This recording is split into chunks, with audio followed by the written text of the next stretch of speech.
It is so good to see you tonight on our Bible study night. And as I said before, I love the character studies. I love being able to figure out what you learn from each character. And it's one of my favorite ways to do Bible study. You can usually pick a character, from that character, figure out what flaws you have, what strengths you have. Tonight, I'm going to be talking about one of my uncles.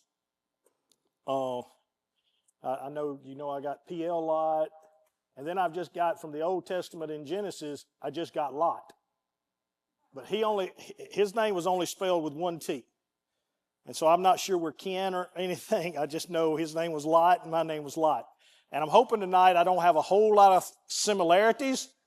Hope a lot of that didn't get passed down through 20 to 30 something generations.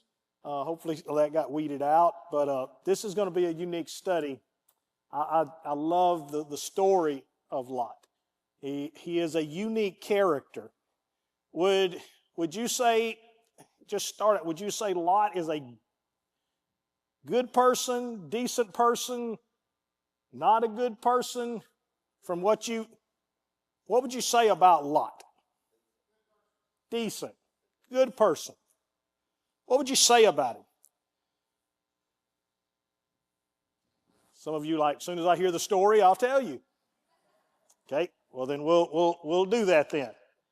So let's begin the study of this man named Lot. We pick him up early in Genesis, around the 12th and 13th chapter.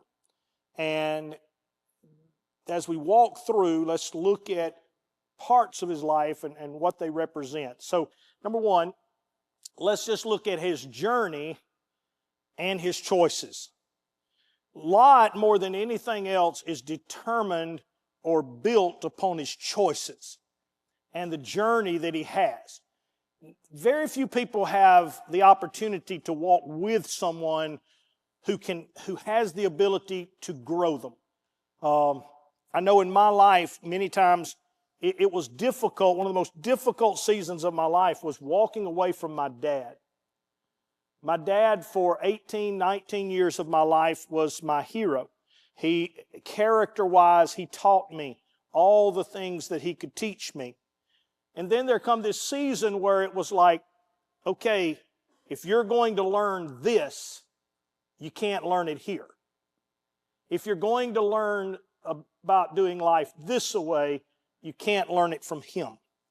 And that sounds strange, it sounds hurtful, but it's not. Every one of you in this room should have a mentor. If you don't, you need to get one. You need a mentor. What is a mentor? Not my friend. Not somebody that I even have to truly like or likes me. But it is someone that I spend time with because they have qualities or abilities or they are at a place I know I'm supposed to be. This is important. Anybody ever like all your teachers? No. But did you quit? No. Why? Because their job was not to be your friend or anything. In fact, if you didn't act right, they would spank you or tell your parents to spank you. That's not friendly. That's not nice. To tell them the bad stuff I was doing and write on my reports, your son talks too much. But their job was not to be liked or disliked. Their job was to raise me to the 5th grade level. That by the time I'm through with you, you will be able to do math at a 5th grade level. You will do English at a 5th grade level. And when I pass you on to the 6th grade and sign you off, I will have taught you something you didn't know. That's a mentor. We don't do good with mentors. We do good with acquaintances and accomplices and companions. But most of us don't want mentors. But mentors are the people that make you what you can be. And the crazy thing is that Lot, think about it, his father dies, who is Abraham's brother. So he's attached now, and Abraham puts him under his wing and says, you can go with me. I'm going to this place called Canaan. Dropped in his lap is the greatest mentor he will ever have. I'm talking about the father of faith. And if he would just learn from him, who knows what could have happened. Instead, Lot makes choices. Lot decides that I am going to make the choices in my life. And that's the biggest mistake that he ever makes. Worst thing you'll ever say is, that was my choice. Well, I know you well enough. You're not that smart to make ultimate life choices. Abraham realized, I'm not able to make ultimate life choices. So I'm going to trust in this God that I've chosen. And it makes all the difference. Let me show you what I mean. Go with me to Genesis 13, verses 10 and 11.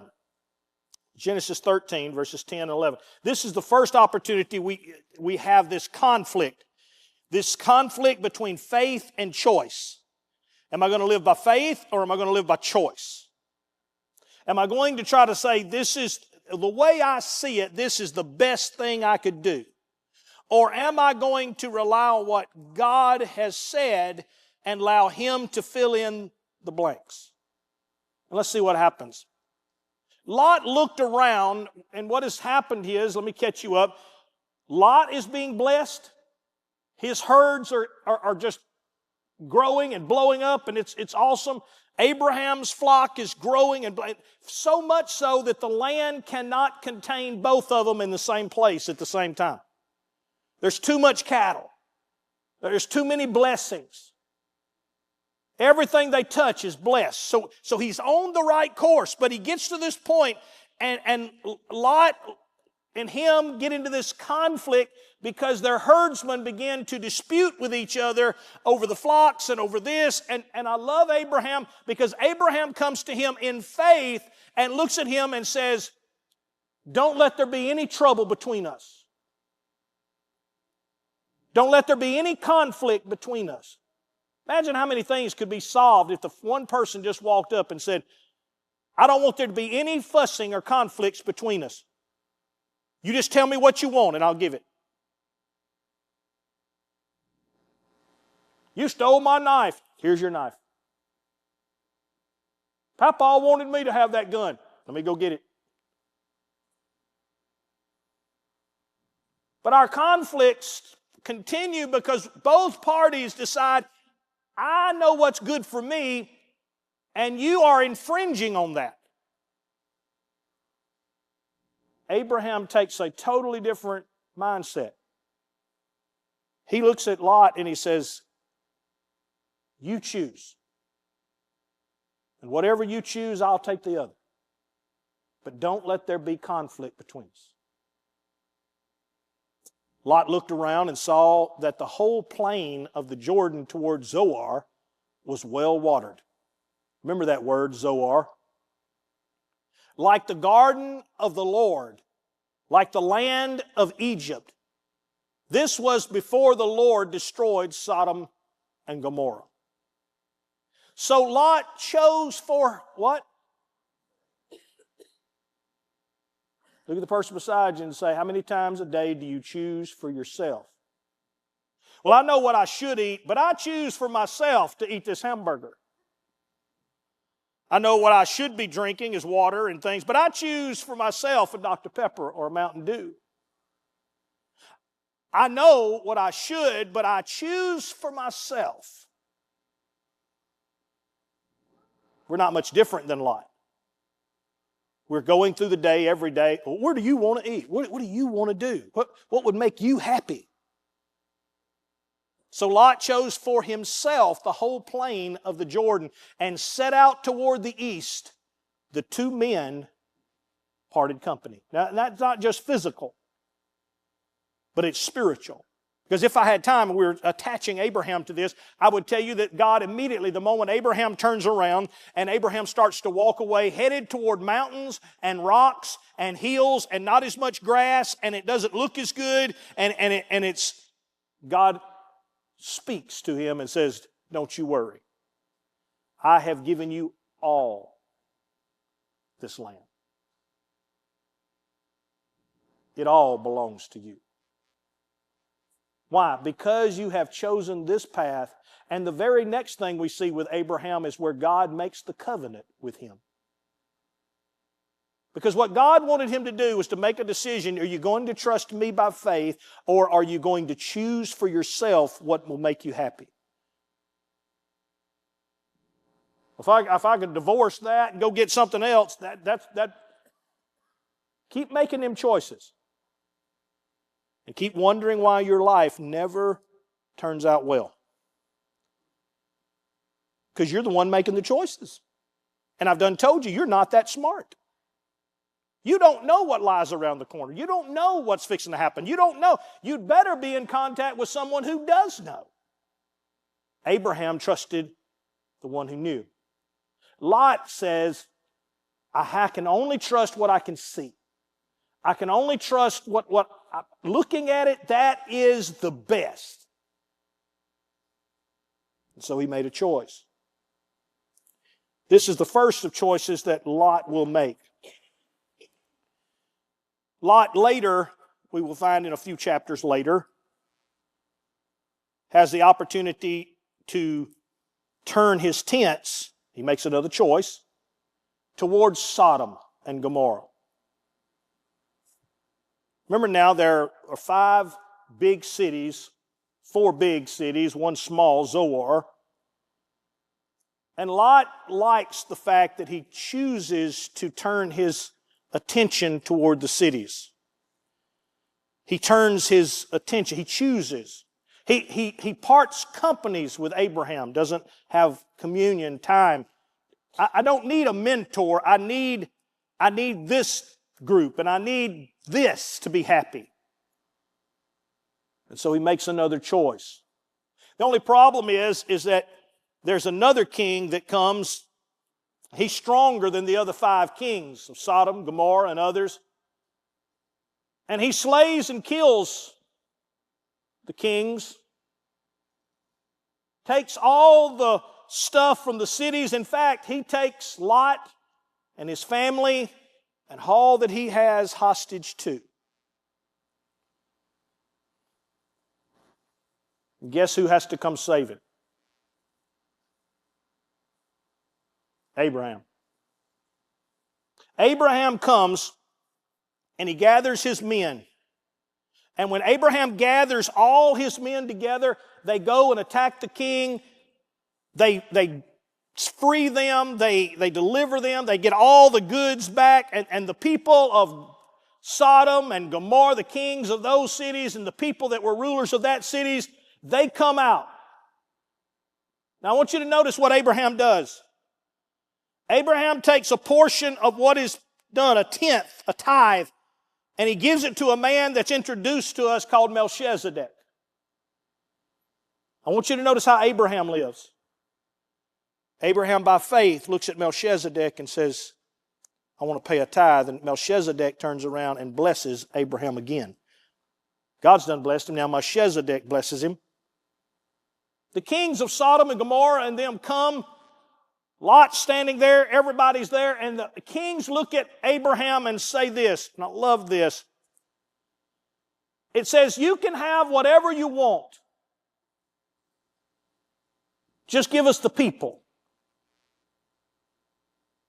You can have whatever you want. Take the spoils are yours. Everything that come out of Sodom, Gomorrah, you won the battle and you can have it all. Abraham says, I will not take one sandal, not even a shackle that holds the sandal together. I will take not one thing from you. I do not want you to come back later and look at me and say, we made Abraham rich.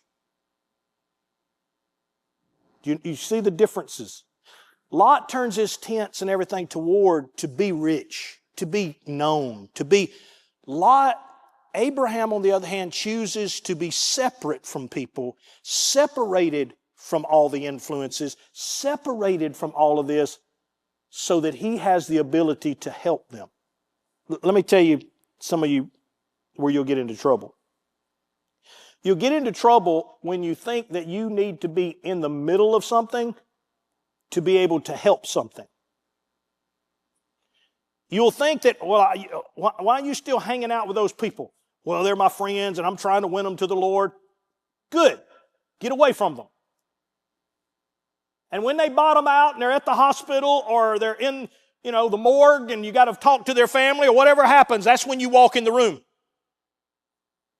And that's when you will have your greatest power to speak.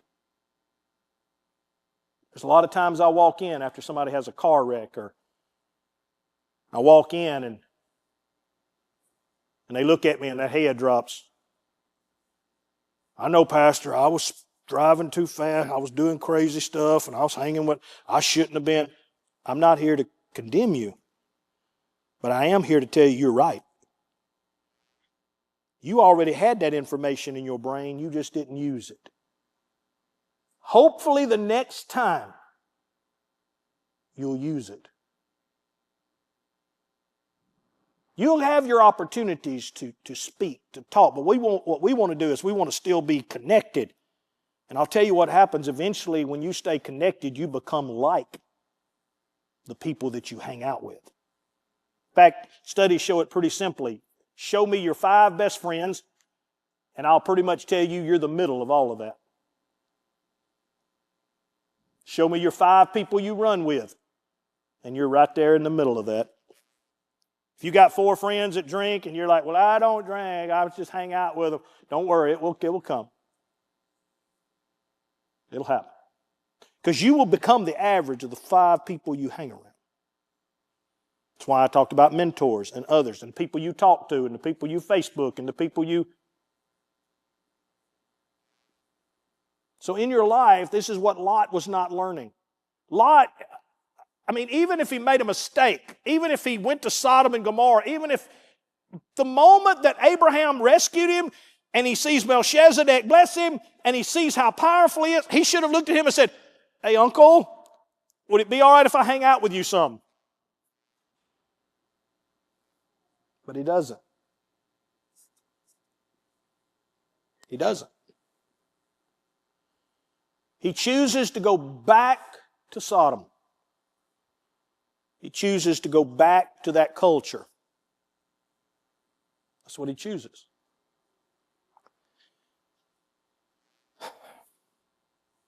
Then we get to Genesis 19. By Genesis 19, everything has come undone. Lot has stayed around so long in Sodom that he is just part of the city now. But not really. Not really. It's not that he does anything that they do. It's not that he okays what they do. He just hangs out with them. In fact, the Lord sends 2 angels to destroy Sodom and Gomorrah. Let's read, beginning at Genesis 19, verses 2. And we can put it, verse 1, it's fine. Go back to verse 1. And the 2 angels arrived in Sodom in the evening, and Lot was... Now, hold on now. He turned his tents toward there. No. By now, he lives in the city. By now, he doesn't just have his cattle on the outside and he's got his farm out there. He sold the farm. He got rid of the cattle. He lives in the city with his family now. In fact, he sits at the gate every single day looking at how messed up it is, but no power now to do anything about it. He has no reputation left. He has no strength left. He has no servants, no anything. He has totally become bankrupt because of his choices, because of his friends and his acquaintances and the people he wanted to run with. The 2 angels arrived at Sodom in the evening, and Lot was sitting at the gate of the city. When he saw them, he got up to meet them and bowed down his face to the ground. My lords, he said, please turn aside. to your servant's house. You can wash your feet and spend the night and then go on your way early in the morning. No, they said, we will spend the night in the square, right here in the middle. But now understand, Lot knows the dangers. He knows what he lives in now. Okay? What do these angels look like? They look like men, so what would they look like to Lot? They just look like that. He didn't know they were angels. He just calls them lords. A lord is just, yes, they look wealthy, they look clean, they look like men that were not from that city. So he knew that they were strangers to that city. In fact, later, that's what the crowd will gather around and say, send the strangers, because we know they're not from this city, send them out. So understand the question, how did he recognize them? He just recognized them as men that were not part of this. Now, here's the hard part. I asked you a while ago, what kind of man was Lot? Huh? Mediocre. Would a mediocre person invite two strangers into their house and take care of them?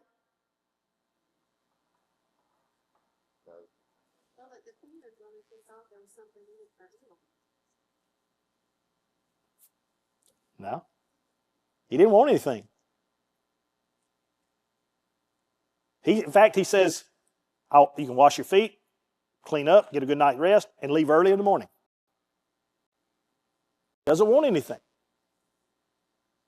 So this is the problem, because when you're going to start with Lot, you're going to at times say, man, he just wasn't a very good guy. Or he was a pitiful, weak guy. Or really, can I go ahead and give you the answer, even though we're going to go through some more? Pull up 2 Peter for me. 2, 7, and 8. We'll just throw this out even before we go to it. And if he rescued Lot,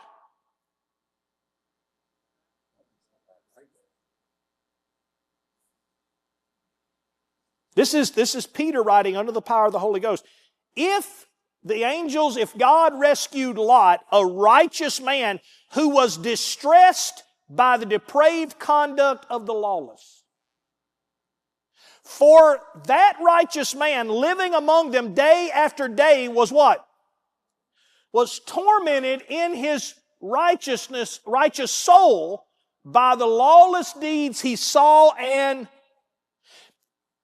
it is just simply that this man kept making choices that made his life hard.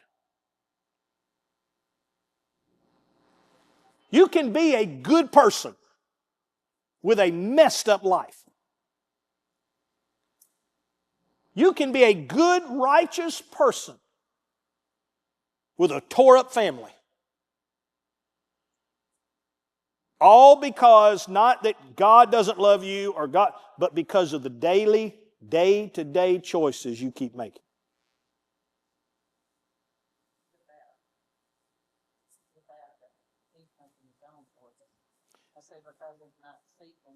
No, he made that very clear from the beginning. What he sees, he chooses. What looks good at the moment is always what gets him in trouble. For some of us, let's just break it down. I got a car. It's a clunker, but it gets me back and forth to work. There's no payments on it. Hey, I'm getting ahead a little bit. But I keep driving by the car lot. And they got that brand new Mustang GT convertible. And I deserve it.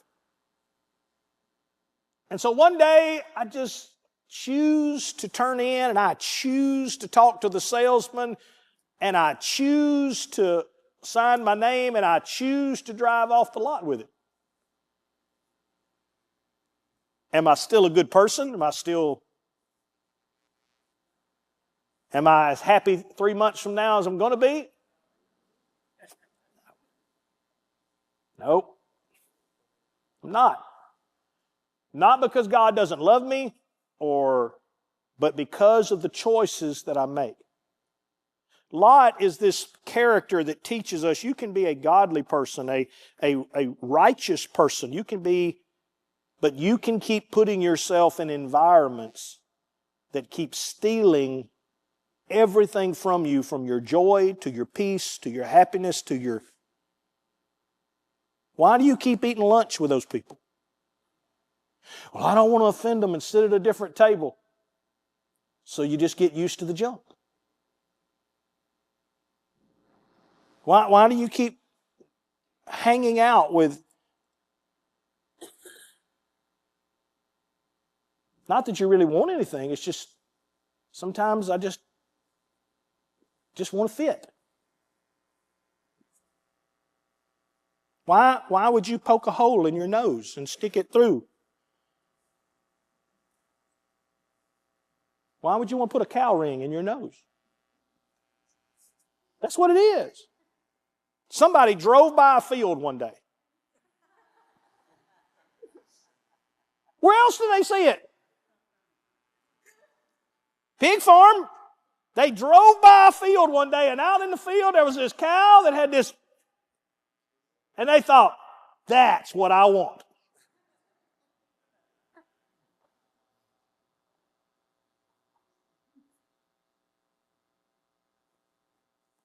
I'm not mad.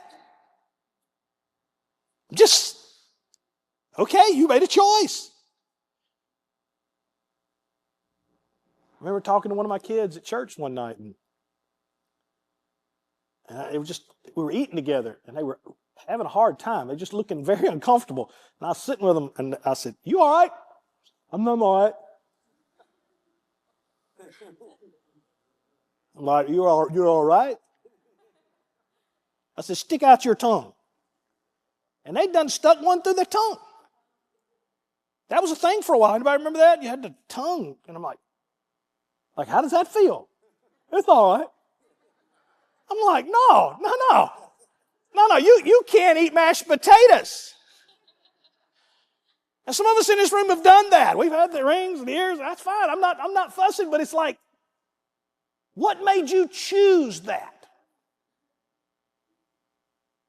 Didn't mean God doesn't love you. Doesn't mean you're a bad person. It just means we make choices.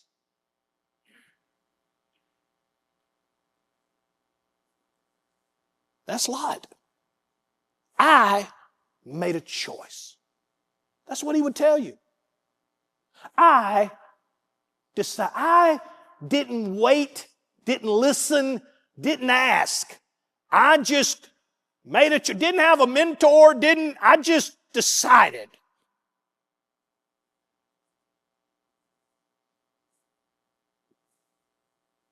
And it happens all the time. But Lot is that example for us to say, you might want to slow down. Because around you might be just the people that can help you become what you were meant to be. Let's read. Verse 3. But he insisted so strongly that they did go with him and entered his house. He prepared a meal for them, baked bread without yeast. I mean, he didn't just bake bread. He made sure it was unleavened bread. Because he knew these were holy men. Whatever they were holy men. And he said, I'm going to take the time to make fresh bread, unleavened bread, baked bread without yeast, and they ate. Before they had gone to bed, all the men from every part of the city of Sodom come, both young and old, and surrounded the house. Where did he live? Verse 5. They called to Lot, where are the men who came to you tonight? They just look like men. Where are the men that came to you tonight? Bring them out to us so that we can have sex with them.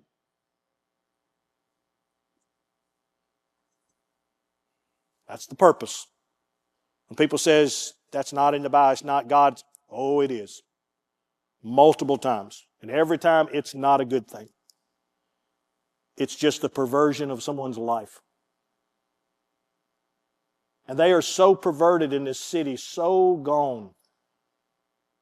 And if I had time, I would tell you about Sodom, that literally in the middle of the streets of Sodom and Gomorrah, they put beds.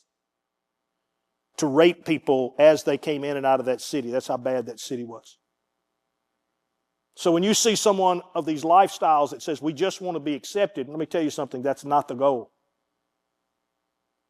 It is a perversion and it is a sickness. And I'm sorry. And me just giving you marriage license and telling you can get married, you won't be happy with that. You won't be happy until you can convert every person to be the way you are. That's the perversion that's in it. That's the way it works. I'm sorry. The only thing better than sinning is helping and teaching someone else to sin. And that's the life. Lot went outside to meet them and shut the door behind him. He tells the men, no, my friends, and I love how he says that, no, my... He doesn't go outside and say, look, you messed up individuals, get the heck away from my house. That's not what he says. These are his people. These are the people he goes to the grocery store every day with, and these are the people that his kids go to school with, and this is his people. Instead of being separate like Abraham on top of a mountain somewhere looking down on it, he's living in it. No, my friends, don't do this wicked thing. He knows it's bad. He's a righteous man. He's a good man. If you were to ask him, do you think this is good? No, it's wicked. Why don't you do it? Why are you? Well, I just don't want to cause any problems. Look, I have 2 daughters. This is how far he goes. I have 2 daughters who have never known a man. Let me bring them out to you and you can do what you want with them. He is such a righteous man that he knows that when he brings someone in under his house, he's obligated to protect them. That's custom. He's not doing this to be ugly. He's not saying my daughters don't matter. What he's saying is, I have brought these men into my house. I have told them I will protect them. That's the reason he goes outside and leaves the men inside. I will protect you. With my own life, I will protect you. I will do whatever I've got to do. He is a good man who makes really bad choices. But don't do anything to these men, for they have come under the what? The protection of my roof. He's a good man. In a bad place. Be like carrying your kids to New Orleans and walking downtown and walking through the streets at night and saying, hey, don't worry, I got you. You ain't got nothing. You don't know what Fruit Loops around there. I got you. No, you don't. I'll protect you. No, you're in the wrong place, in the wrong environment. That's Lot. Any questions? You're all quiet, so I want to make sure I'm... Okay? Well, let's go a little further then. I love how the men, when you are a righteous person and you think you're helping unrighteous people, let me explain what they see. Let me go ahead and help you. When you try to help Aunt Lucy and you think by doing all this for Aunt Lucy it's going to make her, let me just let you know what's going through Aunt Lucy's mind. Get out of our way, they replied. This fellow came here as a foreigner, and now, hold on, what fellow? Lot. He claims them as what? Friends. They call him a righteousness and unrighteousness will never run together.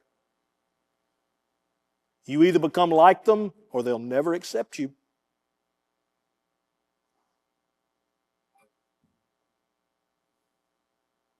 You have to choose.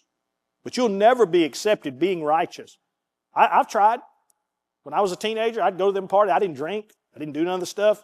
But I danced. So I'd go to the parties, and for a few hours we'd dance, you know.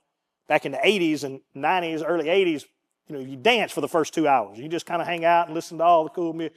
And then all of a sudden, they start bringing out the kegs, and they'd start bringing out the stuff, and you knew the party was fixing to change.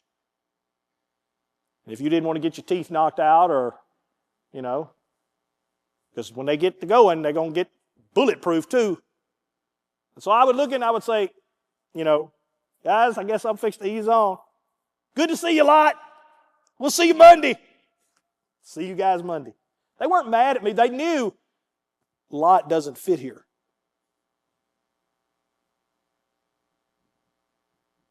The worst thing I could have done is sat on the couch and watched them. They'd have hated my guts. You just need to leave. Why? Because they can't run together. I'm not saying you can't be friendly, not saying you can't, but you can't run together. Who is this foreigner who now wants to play a judge, like going to tell us what to do? Let me tell you about Aunt Susie. You're cool as long as you tell Aunt Susie what she's doing isn't right. Then you'll find out Aunt Susie ain't as nice and liking you as you think. We'll treat you worse than them. Don't think we won't do it to you too.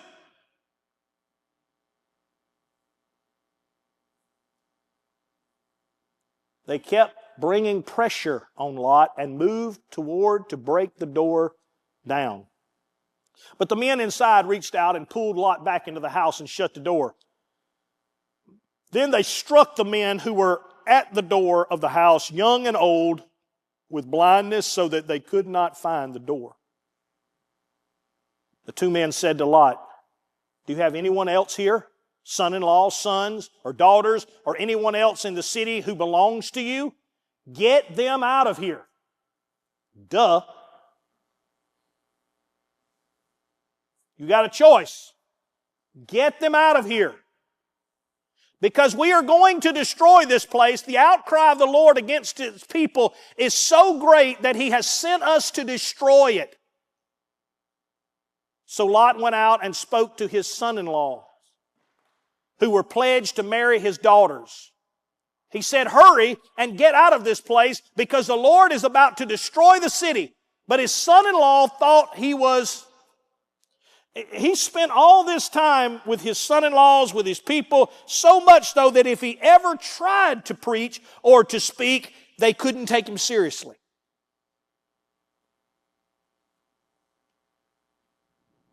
If you stay too long where you don't belong, not only will you not be accepted, but you will get laughed at. Because even they know you'd have to be brain dead if you really believe that and still hang out with us. So you must be joking. I mean, think about it. If you really believed somebody was going to die and go to hell, you think you would sit on their couch every single week and not tell them that? And then just every now and then, "Oh, you need to straighten up. You're going to go." Dude, come on. If that's not your normal message, if it's just trying to, can we just get along? Can we just be nice? Can we just... And then one day you just come out with this, "You need to get saved." Yeah, you too. I ain't 100% sure you're saved. They laugh at you. Any questions? Still moving along. Good deal. Verse 15. With the coming of dawn, the angels urged Lot, saying, "Hurry." I want you to know this. Notice this. Lot tells everybody to hurry, but guess what he doesn't do?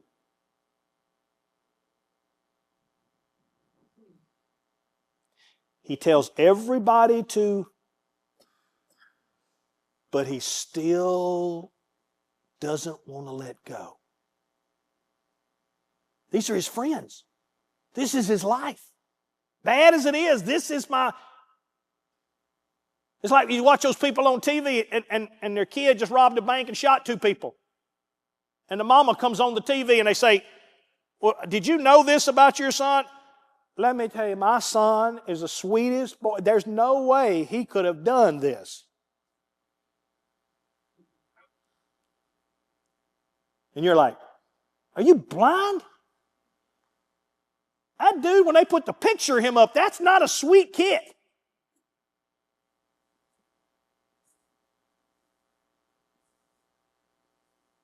But that's Lot. It's like, now maybe, you know, they're just having a bad night.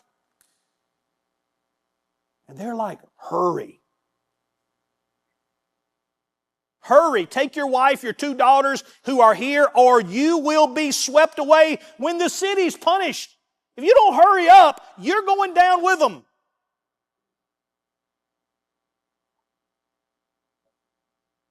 A good man just makes bad choices. When he I didn't want you to think I just trying to like add that to the story. This is what he's doing.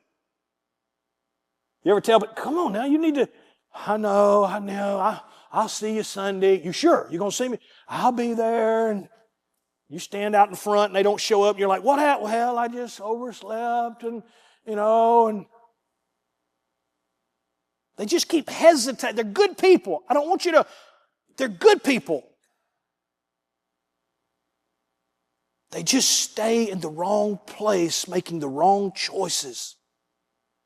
If you're that person in this room, I hope Lot gives you the example.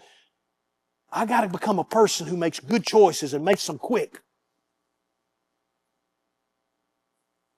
I got to become the kind of person that when I start to pull up at a gas station and I can tell within 5 seconds, this is not where I need to get out of the car and this is not where I need to be pumping my gas. You just make a U-turn. You don't get out and say, now Lord, protect me right now because I know this is not a safe place. But no, you're not hesitating. You are gone.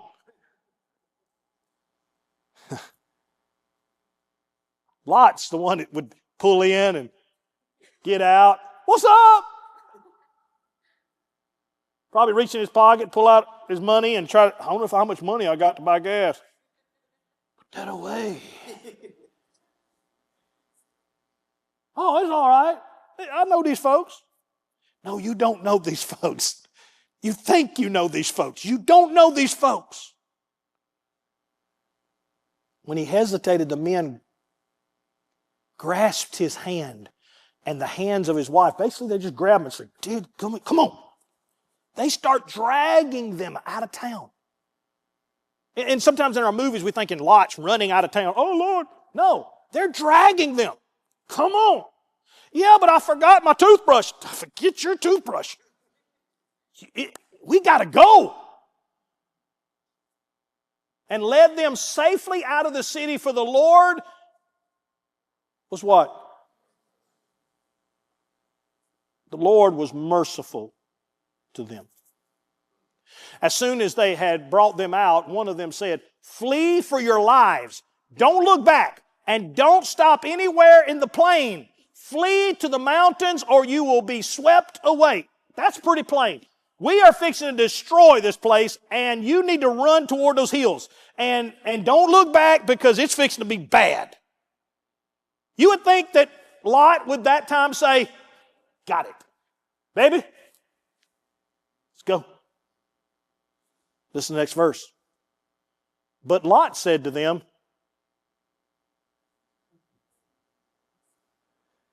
no, my lords, please. Don't say that, please. What do you mean, please? If your servant has found favor in your eyes, and you have shown great kindness to me in sparing my life, but I can't flee to the mountains. This disaster will overtake me, and I will die. What's he still doing? He's done figuring in his mind. That won't work. I've done figured it out in my mind. I don't see how me going to church is going to change my life. I don't see how me giving my little bit of money is going to make a difference in God blessing me and opening doors. I can't figure it. I don't see it. I don't see how praying or reading my Bible is going to change all this mess I'm in. I hear it every day. I look at somebody and I say, run. Run to Him. Get you a Bible at Walmart. Get you a knee pad. I got one. I got bad knees. Good. Get you one of those. They make one of them Tuffy things. You ever seen them Tuffy pads? If you don't know what they are, go to Walmart and get you one of the big rectangular Tuffy pads. Wonderful when you're going to be on your knees for a long time praying. I can't change what running looks like. And I can't use the excuse, I'm too old to run.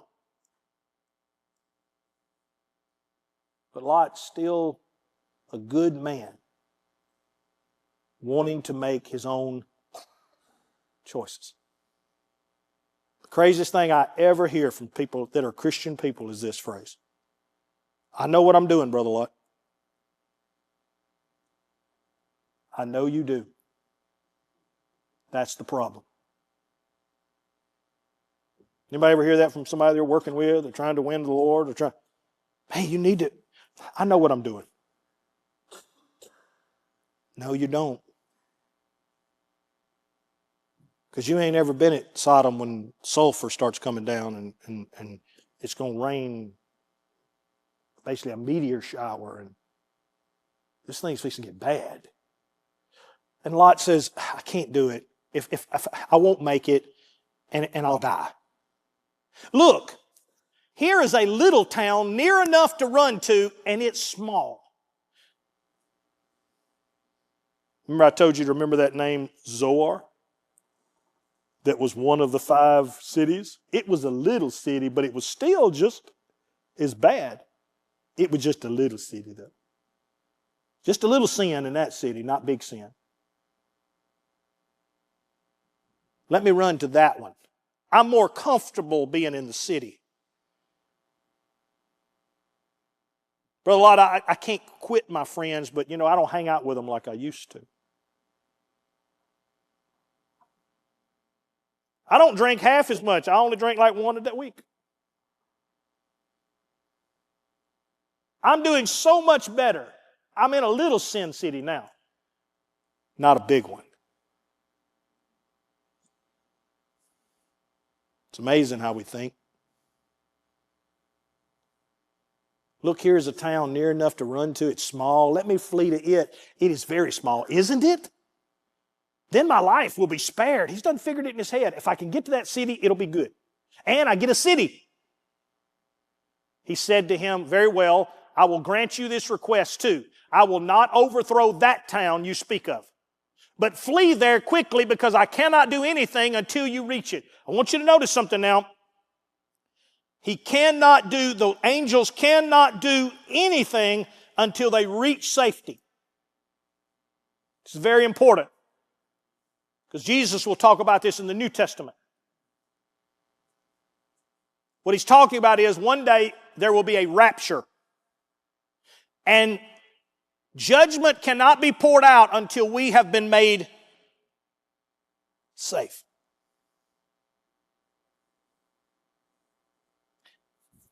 Think of God. Abraham is like Jesus, who's the Savior, coming to help you, getting you out of problems, and Lot represents this church that's fumbling and bumbling. They're saved, but they're struggling. But even then, by God's grace, God says, I won't pour out all this wrath until I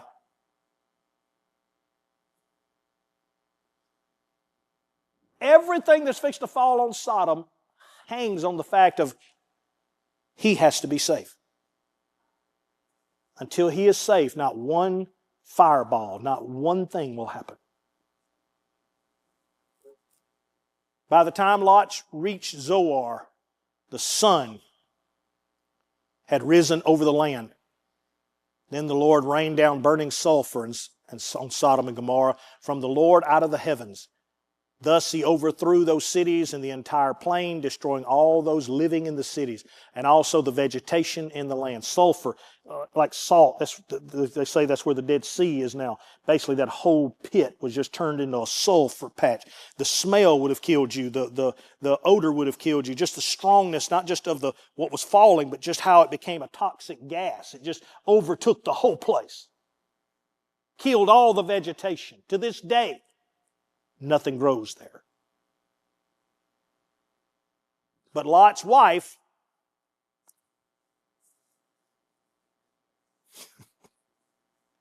looks back. Now, I want you to understand this. It's not that she just turned around one time and looked. It's that while Lot is saying, hurry, hurry, I hate we got to leave. Her soul never left Sodom.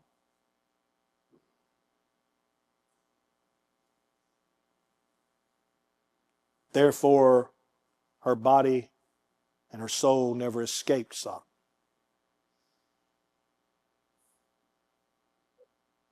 She dies, still looking back at the thing that she can't let go of. But those are my friends. I hate to leave all of, Lord, the son-in-laws and all. Baby, they're gone. You need to turn and run. I think the biggest thing that will keep people out of heaven in our generation will not be just sin I think it will be the effect that we will not be able to let go of all that we've been blessed to have. We're so afraid of what somebody's going to think. So afraid of what somebody's going to say.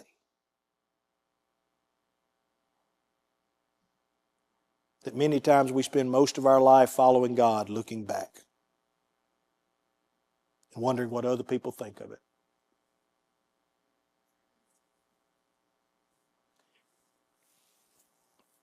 Early the next morning, Abraham got up and returned to the place where he stood before the Lord.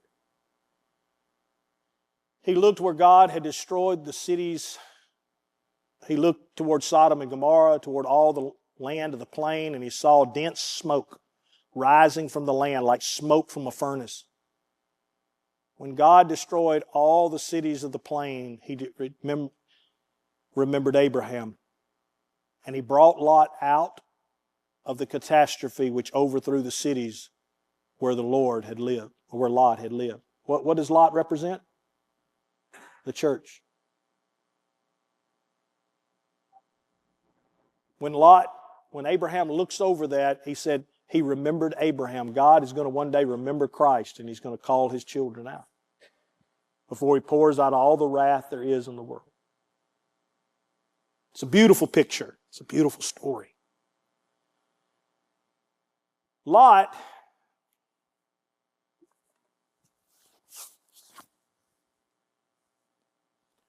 I'm going to say this again. I'm hoping that whatever kin we were, whatever was in my bloodstream, I hope it's never there anymore. Because Lot was told by the angels, go to where? Zoar, and stay there because we won't destroy Zoar, right? But Lot, watching Sodom and Gomorrah and everybody else getting destroyed, he gets to doing what? Thinking. And you know what he come up with? Remember, he couldn't go to the what? Because he'd die. Lot and his two daughters left Zoar and settled in for he was afraid to stay at Zoar. Another choice.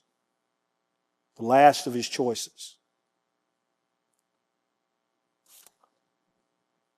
He and his two daughters lived in a cave. One day, the older daughter said to the younger, "Our father is old. There is no man around here to give us children, as is the custom of all the earth." In other words, so that's what we were born for. We're supposed to have kids. We need to have children. Let us get our father drunk with wine and then sleep with him and preserve our family line through our father. Where did they grow up?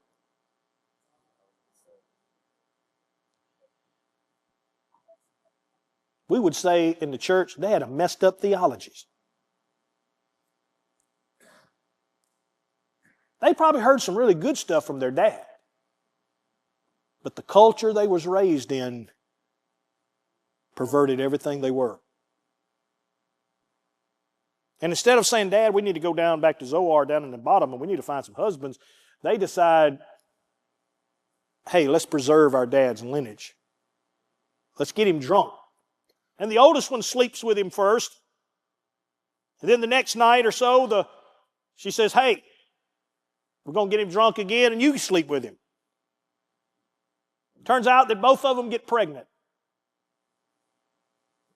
The first one, the oldest, has a child by the name of Moab. Anybody ever heard of those people? The Moabites.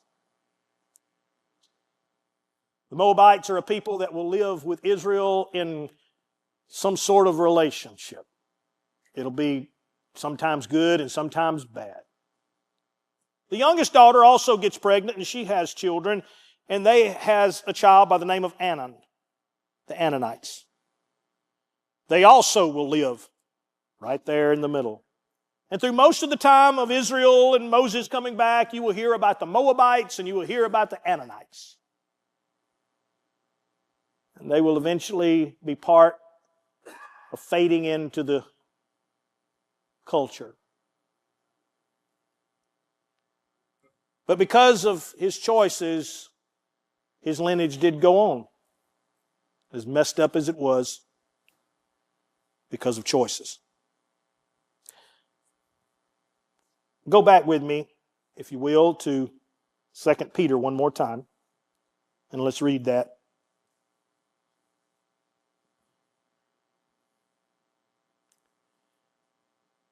"And if he rescued Lot," a what? Lot didn't sleep with his daughters. Lot just had daughters that would get him drunk and do it. Lot didn't kill his wife. He just led her in a way to where one day she would love what she had more than she would love God. Lot didn't hate Abraham. He just saw the opportunity. And his whole life is a life of choices. A good man who keeps making fleshly choices. And you can be a good person in here tonight, and if you keep making fleshly choices, the story will not go good. But God loves me. He loved Lot. And you may even be saved.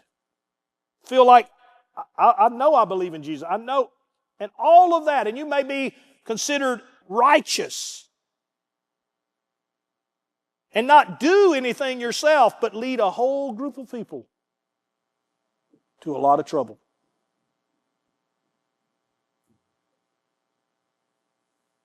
And if he rescued Lot, a righteous man who was what? Distressed by the depraved conduct of the lawless. For that righteous man living among them day after day was tormented in his righteous. So how do I know if I'm one of these people? Are you living in, agreeing with, accepting things that when you walk away from it every time, you're like, I need a bath. I don't feel good about my life. I should have said something. I should have. But you just keep going along with the flow. Jesus had a beautiful statement about this. He said, they hated me. And if you're my disciples, let me explain something. They'll hate you. Not because you're ugly to them or mean to them, but just because righteousness cannot run side by side with unrighteousness. They didn't kill Jesus because He was murdering people. They killed Jesus because He healed people. And He preached the kingdom. And He told them there was a better way. And the people said, we don't want to hear it. If you're not going to be one of us, we don't want you. Just like Lot, God shows mercy. If you're here tonight, this is the story of Lot. I don't know if he's kin to me or not. I'm just going to say no. I'd be lying if I said I don't see some similarities through my life. Because I've probably made some choices I'm like, that sounds like something my uncle would have done. But at the same time, I can learn a lot from him. I can learn a lot from the fact that he is a good man who just never would come around and stand. And I hope that you in this room will learn from that. I got about a minute. Any questions before I close this out? As Forrest Gump would say, that's all I got to say about that. Any questions? All right. Bow your heads. Father, thank you for tonight. Thank you for these stories of real men and women that we study. I know next week we'll be on Esther and studying her great qualities and weaknesses and strengths. God, thank you. I hope in my life, I know there's some things that are hard to do, some decisions that are hard to make, some places we have to stand. I know even things I said tonight will probably get me some hate, but that's okay. The most important thing is that, God, I'm aligned with you. The most important thing is that I don't do anything out of any anger or hurt or madness, just out of truth. I'm only responsible for that. Father, I pray tonight that each one in their environment, their world, the place where you put them, they are truth.